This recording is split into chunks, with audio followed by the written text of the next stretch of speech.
17 जनवरी 2023 को शनि राशि परिवर्तन करेंगे, शनि कुंभ राशि में प्रवेश करेंगे और 30 मार्च 2025 तक रहेंगे। शनि जब कुंभ राशि में प्रवेश करेंगे तो मकर राशि पे उतरती हुई 7.5 लग जाएगी और मीन राशि पे चढ़ती हुई 7.5 लग जाएगी। शनिदेव की 7.5 से हर कोई बचना चाहता है। लोग अक्सर इस भ्रम में रह जाते हैं कि शनिदेव की जो 7.5 का असर है वो अच्छा है या बुरा है। नमस्कार, मैं हूँ रश्मि सक्सेना और आप देख रहे हैं यूपी न्यूज़ टुडे नेटवर्क। स्वागत है आपका हमारे स्पेशल प्रोग्राम धर्म चक्र में। शनिदेव की 7.5 पर आज हम वार्ता करेंगे और इस वार्ता में हमारे साथ मौजूद हैं ज्योतिषाचार्य सौरभ शंकरदार जी। नमस्कार सर। नमस्कार जी। सर, सबसे पहले मैं ये जानना चाहूँगी कि शनिदेव की 7.5 होती क्या है? 7.5 विचार 7.5 वर्ष का होता है। शनि की 7.5 कहलाती है। 2.5 वर्ष की 3 ऑब्जेक्ट होते हैं, 3 टाइम होते हैं। ढैया कहलाती है वो, और ढैया को लघु कल्याणी कहते हैं और 7.5 को दीर्घ कल्याणी कहते हैं। 2.5 साल के 3 चरण होते हैं, इसे 7.5 कहते हैं।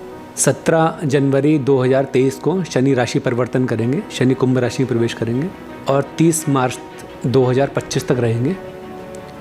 शनि जब कुंभ राशि में प्रवेश करेंगे तो मकर राशि पे उतरती हुई 7.5 लग जाएगी और मीन राशि पे चढ़ती हुई 7.5 लग जाएगी। 2.5 साल ऊपर 2.5 साल नीचे कवर करता है 7.5 का पीरियड। जो कुंभ राशि के जातक हैं उनके जो मानसिक बौद्धिक स्तर पर कुछ कष्ट था वो कष्ट कम होगा। पेट पे 7.5 आ जाएगी। 3 चरण होते हैं, मस्तिष्क पे, पेट पे, फिर चरणों में, पैरों में।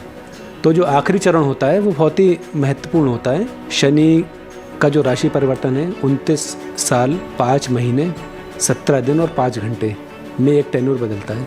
अगर किसी व्यक्ति की 100 साल उम्र है तो 3 बार 7.5 आती है उस पर। ढैया अक्सर लगी रहती है, हर 5 साल बाद ढैया लगती है, लेकिन शनि की 7.5 के बाद जो ढैया लगती है वो लाभकारी होती है। शनि का पैरों में आना एक लाभ की स्थिति बनाता है।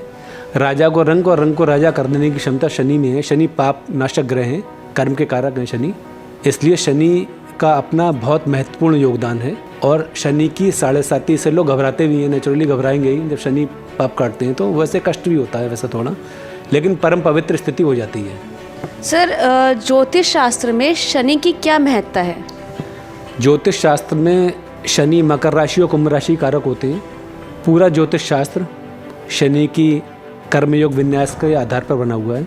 कर्म और उसके फल, इसके अधिष्ठात्र देवता शनि होते हैं। किसी भी हॉरोस्कोप में सौर मंडल पे शनि उन पावरफुल प्लैनेट्स में से एक हैं जो मनुष्य के जीवन में ही नहीं पूरे विश्व में या विश्व में चेतन और अचेतन दोनों ही चीज़ों में उनका संतुलन है, उनका अधिकार है। शनि एक ही समय पे जन्म पत्री में 4 तरीके से दृष्टि रख सकती हैं। शनि है, बृहस्पति हैं, इन सब की दृष्टि 3 से 4 तरीके की होती है। 3, 7, 10 में पूर्ण दृष्टि होती है और 7 में गोचर की दृष्टि होती है।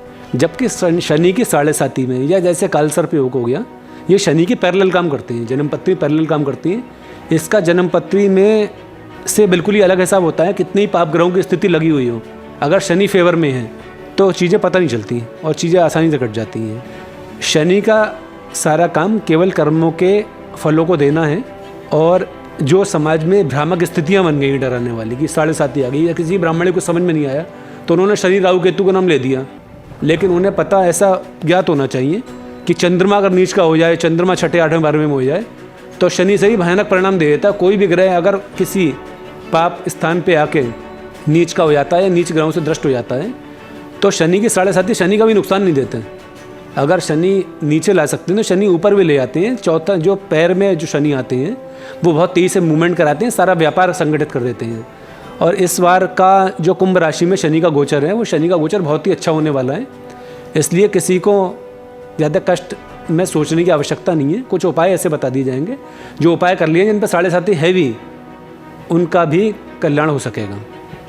जैसे कि आपने बताया कि कुछ उपाय बता दिए जाएंगे, उपायों की ही बात करें तो शनि का जब स्थान परिवर्तन होगा तो राशियों पर अच्छा बुरा जो असर होगा उसको संतुलित करने के उपाय क्या होंगे? शनि की राशि जो 7.5 लगती है वो 4 पायों के हिसाब से लगती है।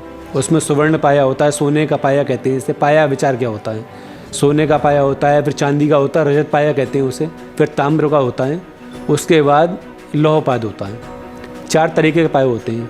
अगर मेष, कन्या, कुंभ में इस बार स्वर्ण का पाया होगा तो इसमें थोड़ी कष्ट रहेगा, इसमें थोड़ा कष्ट रहने के योग हैं।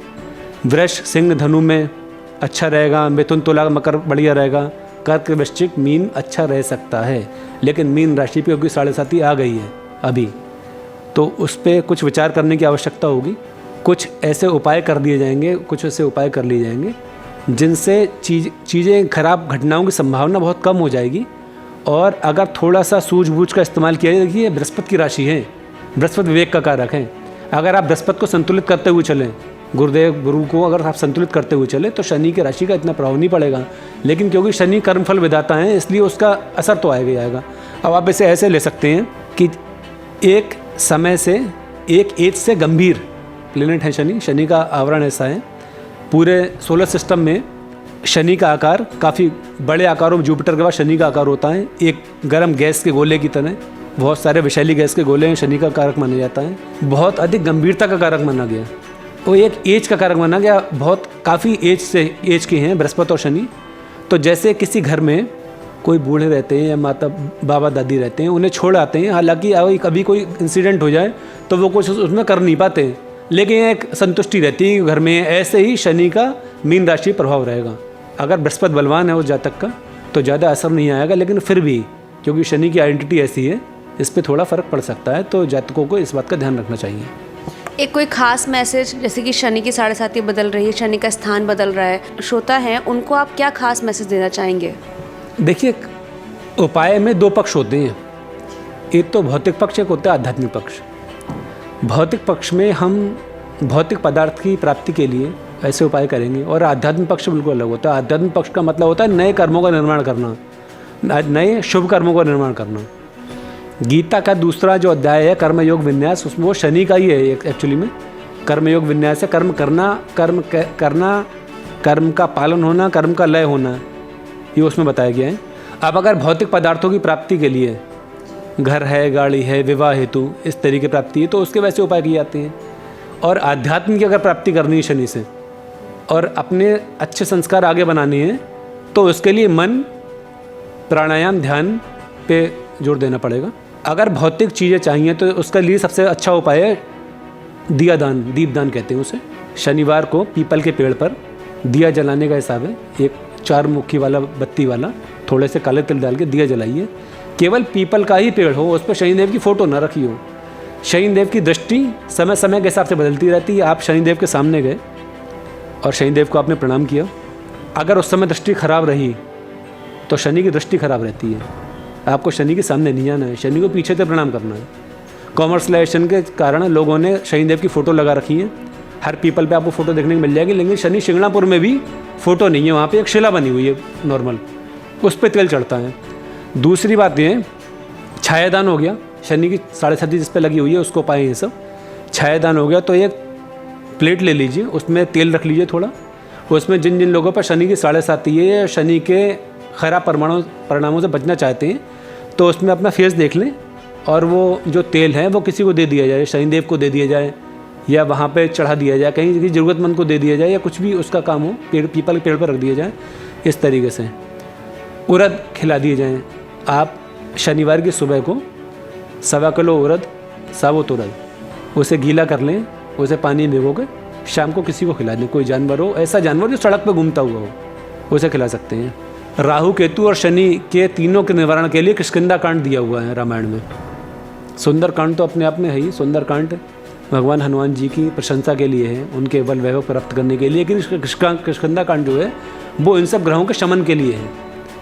छोटी छोटी बातों पे वाद विवाद, व्यापार में अगर नुकसान हो जाए तो किष्किंधा कांड का पाठ कीजिए। घी का या तेल का दिया जलाना है, जितनी देर पाठ चलता रहे उतनी देर दिया जलता रहे। तो छोटे छोटे उपाय करके काफ़ी चीज़ें निकाली जा सकती हैं। जैसे अगर वास्तव में ये स्थिति खराब हो और व्यक्ति बहुत ही परेशान हो, 7.5 लगी हो, दूसरे पापों की पाप दशाएँ लगी हो, तो 51 हनुमान चालीसा का पाठ करने से शांति मिलती है। ऐसा आप करके देख सकते हैं। प्रत्यक्षम प्रमाणम, शास्त्र को प्रमाण की आवश्यकता नहीं पड़ती, जो सामने है आप करके देख लीजिए। बहुत बहुत धन्यवाद आपका। तो हमने जाना कि जो शनिदेव की साढ़े साती है वो बुरी नहीं है, वो कर्म का फल देते हैं और बहुत सारे उपाय भी हमें ज्योतिषाचार्य सौरभ शंकरदास जी ने बताए। इसी प्रकार की जानकारी के लिए जुड़े रहिए हमारे साथ और देखते रहिए यूपी न्यूज़ टुडे नेटवर्क। धन्यवाद। ऐसी ही इन्फॉर्मेटिव वीडियोस के लिए देखते रहिए न्यूज़ टुडे नेटवर्क और हमारे चैनल को लाइक, शेयर, सब्सक्राइब करना ना भूलें।